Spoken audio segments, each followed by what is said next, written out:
With any change, growth, layoffs, or even just development, so we have new software, we have new people, we have new processes, comes a team development curve. And Tuckman had a great model called the team development model, in which it shows that teams don't become high performing overnight, that there's a natural progression and a performance curve that they go through. And understanding these stages will help move it a little bit faster. Understanding these stages will help leaders and team members support one another through each stage, which in turn helps you navigate change more effectively. And when you don't understand which stage you're in, when you want to push through or push people past what they're ready for, the cost of it is getting your team stuck in a stage. And this breeds low trust. It brings in misalignment and lost productivity. So let's go through the first stage. The first stage is forming. And this is kind of your honeymoon phase. This is where team members are polite, they're excited to see what's going on, yet a little cautious. And then they're figuring out their roles. And what does this new environment look like? And there's some excitement, but also there's a little bit uncertainty and like distrust of what people are saying or interpretations of what they're saying. They might even have some weird underlying feelings of expectation. The dynamics feel a little off, but in general, they're in that honeymoon phase of slight denial that anything is going to change, and that we'll just go through it the same as we always do. So in meetings or in just general interactions, you will see people maybe avoiding conflict or kind of burying it on the rug, not really giving any focus to it. They might have heavy reliance on leaders. So you're going to have like a lot more silence from the team and a lot more speaking from the leaders, looking for direction, looking for informations and detail of what this looks like. And then you might have some hesitancy for people to take initiative because of that uncertainty. Now, how you can guide them through to the next stage is to set clear expectations. Here's our mission, here's our goal, here's how we're going to be affected by it, here's the things that aren't changing, right? The uncertainty, get rid of some of that with some stability conversation. This is how we're going to work together. This is how we're going to work with this other team. Encourage open dialogue based off of that information. So what are your thoughts? How should we approach this? Giving that reflection time too, because again, this is new information. So giving some reflection time for them to be really creative and innovative with it. And then establishing that psychological safety. So it's okay for questions to come up. It's okay for people to speak up. Create that environment for them to pose the questions so you can answer them. When you don't answer them or when you shut that down and don't give it space, that's where gossip and drama and assumptions begin. This is a learning process for everyone, so give that space. Now, after forming comes the not so fun stage of storming. And this is the tension phase. And this is where probably your team will spend a lot of it depending on the change. What is happening is personalities start clashing. You might have differing opinions emerge. You might have frustrations surface. And some of those frustrations are from like past things, past changes, past experiences come up, and you're like, what? Why are we talking about this thing from 7 years ago? But people start bringing up that in defense. You will have a productivity dip, and it's pretty steep. So people start testing the boundaries, they start challenging leadership and processes. And behaviors that you're going to see is conflict, conversations. You're going to see people disengaging or isolating. You might see workload push off, or people like, oh, I thought so and so was doing that, and that person's like, I thought so and so was doing that. That kind of like blame game going on. You might have a lot more resistance and negative feedback to the change, and then some people will disengage while others are pushing back more aggressively. So allow this stage to happen and give it again space in a more constructive conversation, because you can move through this phase faster, where production is just dipping on the daily throughout this change cycle. So what you want to do is facilitate that conflict conversations, that conflict resolution, and address it head on. Be clear, give it time, come from curiosity and understanding instead of, we need to just get through this, we need to just push through. That doesn't support the group.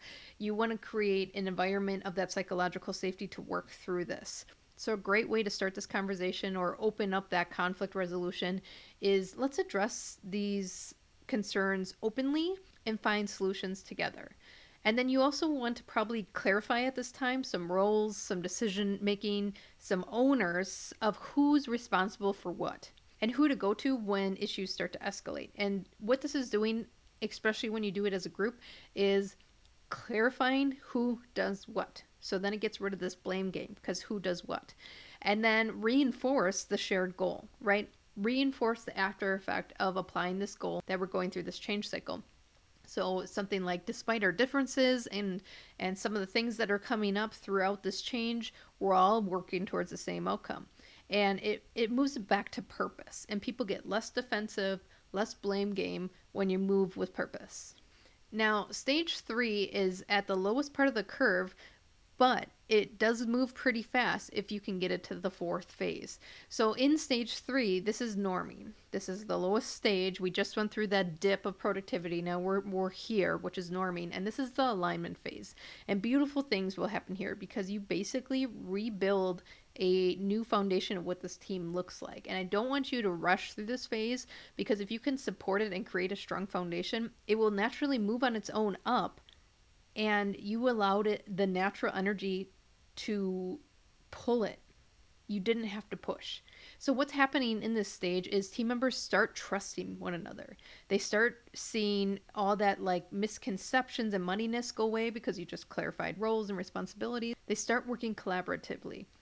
And because roles are clear and because processes are being redefined, they actually see efficiencies.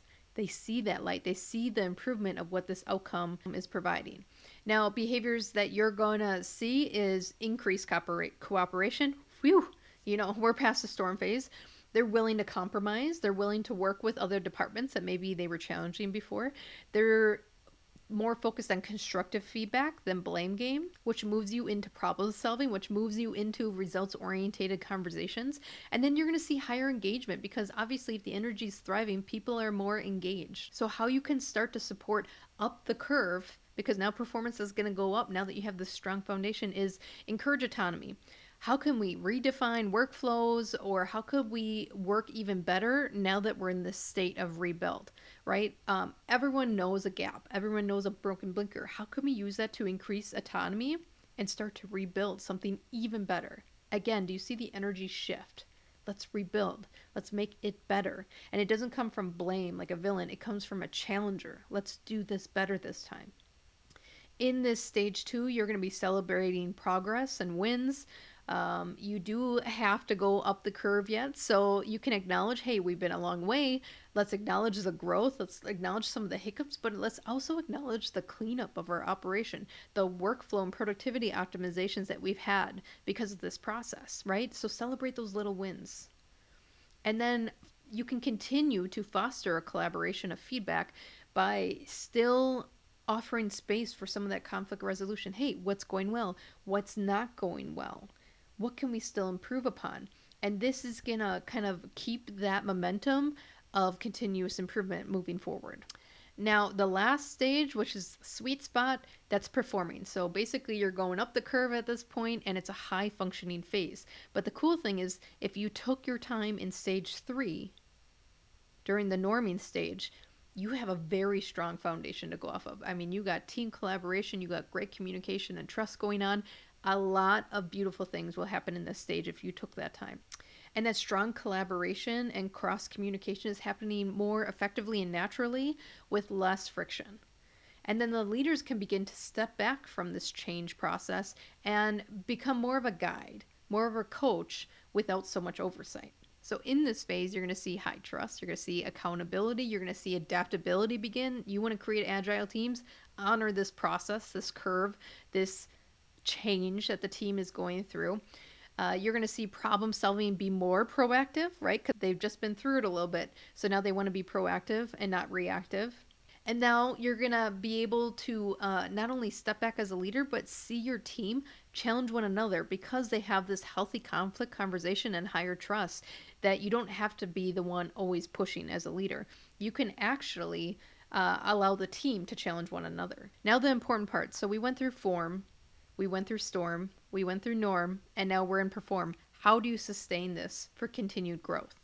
Continue to empower different decision makers. You don't always have to be the one driving change. If you empower people, you can actually tap into different skill sets you didn't know existed.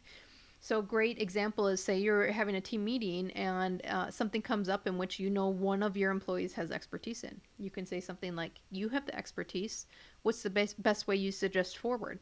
Again, you're backing up as a leader because you're in that stage in which you know they can perform, you know that they have the right tools and details and information. Back up and let them drive.